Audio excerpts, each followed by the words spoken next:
We start with a live look outside. On your left is Breckenridge. On your right is the view from Lookout Mountain. There are two very different weather stories that we're tracking for the week. Snow in the mountains, they really want it, but it's going to be a lot.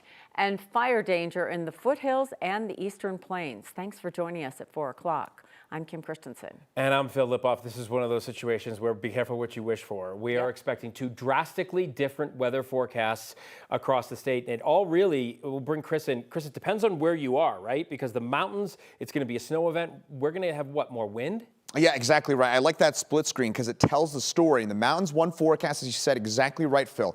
It's going to be snow, it's going to be wind in the mountains, and then on the eastern plains and the for the foothills, Denver on east, that's where we're talking about fire danger and wind as well. Now, the one kind of unifying, so to speak, weather impact for us tomorrow across the state will be the wind, but in the mountains, again, snow, eastern plains fire danger. Fort Morgan, that is where for tomorrow, but say hello to that birdie out there.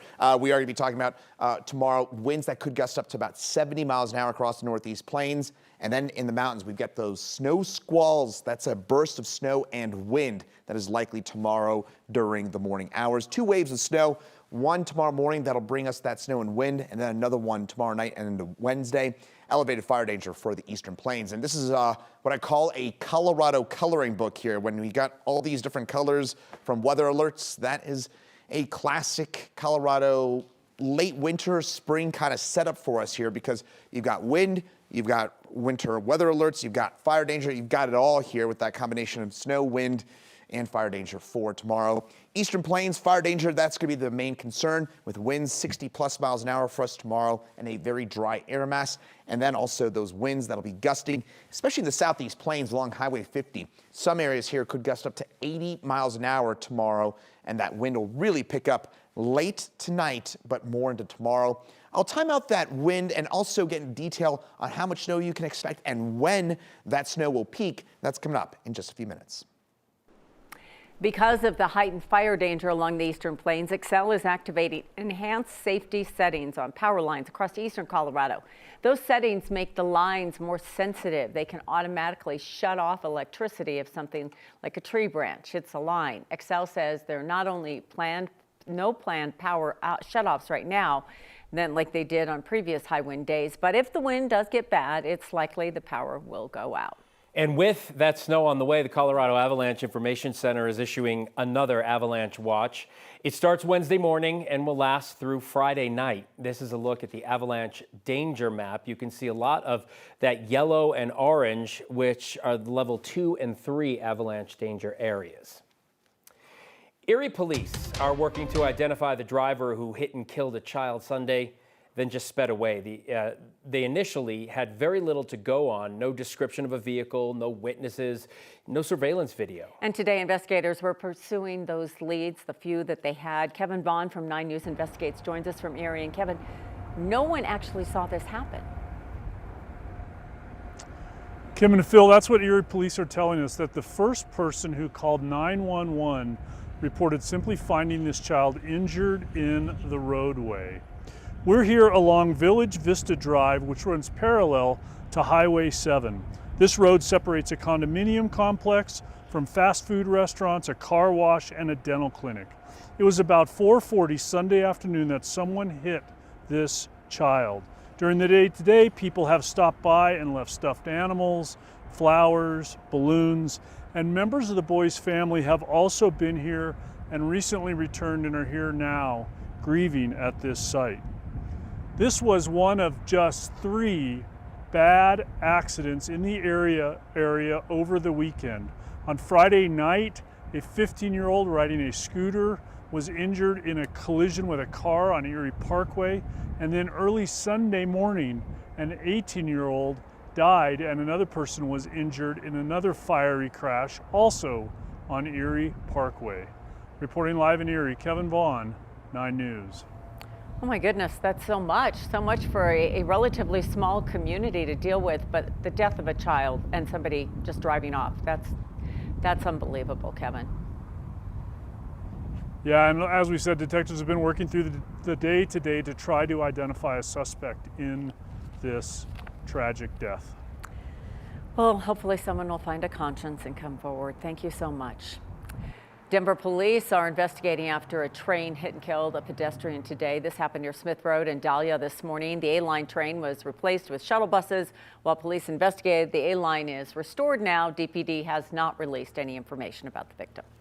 In Commerce City, a semi-truck crash closed down the southbound lanes of Highway 58 right near 56th Street, the exit there. Police posted about the crash about 10 o'clock this morning. They say the driver only suffered minor injuries, which is good news, but there's pretty significant damage to the guardrail as well. A shooting at a hockey rink in Rhode Island has killed 3 people and hurt 3 others. It happened this afternoon at a hockey arena during a game. Police say the gunman is among the 3 people who died. Police say he took his own life. One of the other shooting victims who died is reportedly a young girl. A spokesperson from one of the schools playing in that game said early indications are the shooting may have involved a parent of one of the students. Officers say the 3 people who were injured and taken to the hospital are in critical condition. This is obviously a developing story out of Rhode Island. When we get more information, we're going to bring it to you. Today marks day 16 in the search for Nancy Guthrie. There are still no arrests in the case, but today the sheriff's office announced the entire Guthrie family has been cleared as suspects. Investigators spent the weekend searching around Nancy's neighborhood, swarming a house about a mile from her home.